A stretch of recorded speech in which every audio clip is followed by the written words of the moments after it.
ഫിസിക്കലിൽ ചിലപ്പോൾ സ്ത്രീ കുറച്ച് കുറവായിരിക്കാം, പക്ഷേ മെന്റൽ സ്ട്രോങ്ങിൽ പുരുഷന്മാരേക്കാൾ ഒരുപടി മുന്നിലാണ് സ്ത്രീ. കാരണം സ്ത്രീക്ക് എന്തെങ്കിലും ഒരു പ്രശ്നങ്ങളൊക്കെ ഉണ്ടായാൽ സ്ത്രീക്ക് പെട്ടെന്ന് തന്നെ അതിനെ റിക്കവറി ചെയ്യാനുള്ള കഴിവ് കൂടുതലാണ്. പുരുഷന്മാർ എപ്പോഴും അതിൽ കുറച്ച് ലോ ആണ് കേട്ടോ. റിക്കവറി ഒരു പോയിന്റ് അവർക്ക് കുറച്ച് കുറവാണ്, പക്ഷെ സ്ത്രീകൾ പെട്ടെന്ന് തന്നെ റിക്കവർ ചെയ്യും.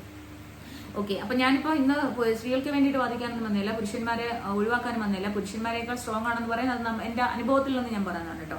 അപ്പോ എല്ലാവർക്കും ഒരിക്കൽ കൂടി ഹാപ്പി വിമൻസ് ഡേ. അപ്പൊ എനിക്ക് എല്ലാവരോടും പറയാനുള്ളത്, നമ്മള് പുരുഷന്മാർ എപ്പോഴും സ്ത്രീകൾക്ക് വേണ്ടിയിട്ട് കുറച്ച് കാറ്റഗറികൾ മാറ്റിവെക്കും, അവരെ അബ്യൂസ് ചെയ്യുന്ന അല്ലെങ്കിൽ ചൂഷണത്തിന് അവർ വിധേയരാകുന്നു എന്നൊക്കെ ഉള്ളൊരു കൺസെപ്റ്റ് ഉണ്ടല്ലോ. അപ്പൊ നമ്മൾ നമ്മുടെ മക്കളെ, മാതാപിതാക്കൾ എപ്പോഴും നമ്മുടെ പെൺമക്കൾക്ക് പറഞ്ഞു കൊടുക്കേണ്ട ഒരു കാര്യമുണ്ട്, അവരെ പഠിപ്പിക്കേണ്ട, കുഞ്ഞുനാൾ വളർന്നു വരുമ്പോഴേ പറഞ്ഞ് പഠിപ്പിക്കേണ്ട ഒരു കാര്യമുണ്ട്.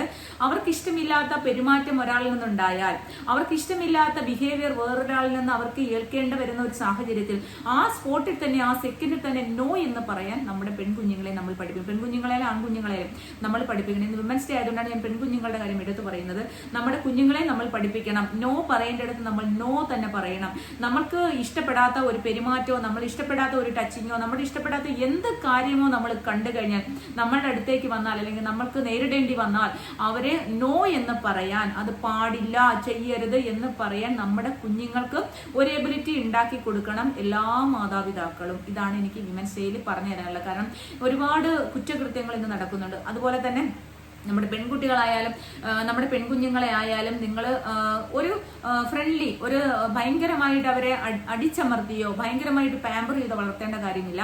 അവർക്ക് ചെയ്യാൻ പറ്റുന്നില്ല. നമ്മളൊരു അമ്മയാണ് അല്ലെങ്കിൽ നമ്മളൊരു അച്ഛനാണ് എന്ന് പറഞ്ഞ് നമ്മുടെ മക്കൾക്ക് എല്ലാം അങ്ങ് കൊടുക്കേണ്ടതല്ല. അവർക്ക് നമ്മളുടെ ബുദ്ധിമുട്ടുകൾ, നമ്മുടെ കഷ്ടപ്പാടുകൾ, നമ്മുടെ എല്ലാ കാര്യങ്ങളും അവരെ മനസ്സിലാക്കിക്കൊണ്ട് നമ്മളുടെ അവസ്ഥ ഇതാണ് എന്ന് ഓരോ മക്കൾക്കും, ഓരോ പെൺകുഞ്ഞുങ്ങൾക്കായാലും ആൺകുഞ്ഞുങ്ങൾക്കും പറഞ്ഞ് മനസ്സിലാക്കി കൊടുത്തുകൊണ്ട് വേണം അവരെ വളർത്തിക്കൊണ്ടുവരാൻ. അവർക്ക് എന്തെങ്കിലും നമ്മുടെ സാഹചര്യം മനസ്സിലായി അവർക്ക് വളരാൻ സാധിക്കും. അതുപോലെ തന്നെ ഇന്നത്തെ മക്കളൊക്കെ ഒരുപാട് ലഹരിക്ക് അടിമപ്പെടുന്നു. അപ്പൊ അതൊക്കെ ശ്രദ്ധിക്കണം. ലഹരിക്ക് അടിമപ്പെടുന്ന കുഞ്ഞുങ്ങൾ, ഏതെങ്കിലും കുഞ്ഞുങ്ങൾ ലഹരിക്ക് അടിമപ്പെടാതിരിക്കാൻ എല്ലാ കാര്യങ്ങളും സ്കൂളിൽ എന്ത് നടന്നാലും അവർ കുഞ്ഞുനാൾ തൊട്ട് അവരെ പഠിപ്പിക്കണം. സ്കൂളിൽ എന്ത് വിശേഷങ്ങളുണ്ടെങ്കിലും അവരോട് എന്തൊക്കെയാണ് ഇന്ന് എന്തൊക്കെയാണ് സംഭവിച്ചത്, ഇന്ന് ക്ലാസ്സിൽ എന്താണ് പഠിപ്പിച്ചത്, ഏതൊക്കെയായിരുന്നു ഫ്രണ്ട്സ്, മക്കളിൽ നിന്ന് എന്തൊക്കെയാണ് ചെയ്തത്, ഇതെല്ലാം പറഞ്ഞ് അവരോട് സംസാരിക്കാനുള്ള ഒരു അരമണിക്കൂർ, ഒരു മണിക്കൂർ സാവകാശം എല്ലാ മാതാപിതാക്കളും സമയം ഉണ്ടാക്കിയെടുക്കണം. അവരോട് ആ സംസാരിക്കാനുള്ള സാവകാശത്തിനുള്ള സമയം പാരന്റ്സ് ഉണ്ടാക്കിയെടുക്കണം എന്നാണ് എനിക്ക് അതിനെക്കുറിച്ച് പറയാനുള്ളത്. പിന്നെ ഏതെങ്കിലും മക്കള് ലഹരിക്ക് അടിമപ്പെട്ടു എന്ന് നിങ്ങൾക്ക് ബോധ്യമായാൽ നിങ്ങൾ